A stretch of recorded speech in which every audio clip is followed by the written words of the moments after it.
بسم الله الرحمن الرحیم. دوستانو، نن چې دی په اکسل کې یو ډیر مهمه فارموله تاسو سره شریکوم. هغه دا چې عدد به په پښتو حروفو څنګه اړوو. مثلا دلته 343 لیکل شوي دي، دلته به دا 343 په حروفو څنګه لیکل کیږي. دا طریقه درته ښیم. ویډیو مه سکیپ کوه، ویډیو وګوره چې په طریقه باندې یې پوه شي. تاسې راشئ دلته ولیکئ عدد، خپل د خوښې چې کوم عدد وي ستاسې هغه عدد ولیکئ. صحیح شو چې عدد مو ولیکه. تاسې وګورئ 6,443,368. دلته چې دی تا ته همدغه عدد په حروفو باندې ولیکه. حتی ته کولی شي دې باندې چې دی ته 999 ټریلیونه پورې حساب ولیکې. ګوره زه یو حساب لیکم، دې ځای نه تاسې ورته ګورئ، دا مې ولیکه. صحیح شو. ګوره 1,2,4,568,890. که یې لږ نور هم اضافه کړو، مثلا یو دوه هغه مې نور هم ور اضافه کړه، 123 میلیارده 456,909,909.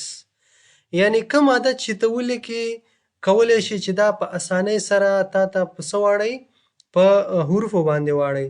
طریقه د استفادې او د استعمال څنګه ده، اوس تاسې ته یو مثال هم در کوم. دا فرموله چې دا به تاسې رایټ کلیک کوئ، کاپي به یې کوئ. کاپي نه وروسته ګورئ زه غواړم چې دغه ما سره یو جدول دی، دې کې نمرې دي او دغه نمرې غواړم چې په حروفو باندې واړوم. تاسې به دلته رایټ کلیک وکړئ، پیسټ فارموله به ووهئ. ګوره اوس خو چې دی دا فارموله موږ سره دلته هغه عدد رانغی. ولې؟ ځکه موږ به دلته د سیل ادرس ورته سلیکټ کړو. ګورئ که دې کې موږ وګورو دلته موږ سره د دې سیل ادرس چې دی B2 دی. صحیح شو که نه؟ او اوس چې کوم زمونږ عدد پروت دی هغه په څه کې پروت دی، هغه په C2 کې پروت دی. نو دا به موږ ورته چینج کړو. دلته ګوره D1 راغلی، تاسو ته ښکاري D1. اوس به موږ چینج کړو D1.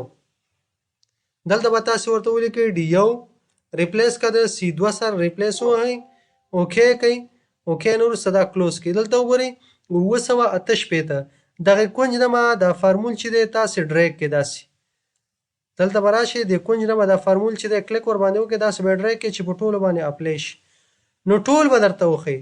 تاسې وګورئ ټول یې موږ ته چې دی یو به یو چې دی وښوده. ګوره 968 اوه 56 345 اوه 40 94 نو په دې طریقې سره موږ د دې فارمول څخه استفاده کولی شو.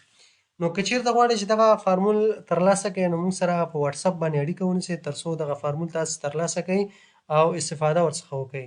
نو که ویډیو مو خوښ شي ویډیو خامخا شیر کړئ د ملګرو سره او زموږ یوټیوب چینل سبسکرایب کړئ او فیسبوک پاڼه فالو کړئ. مننه، خوشحاله اوسئ.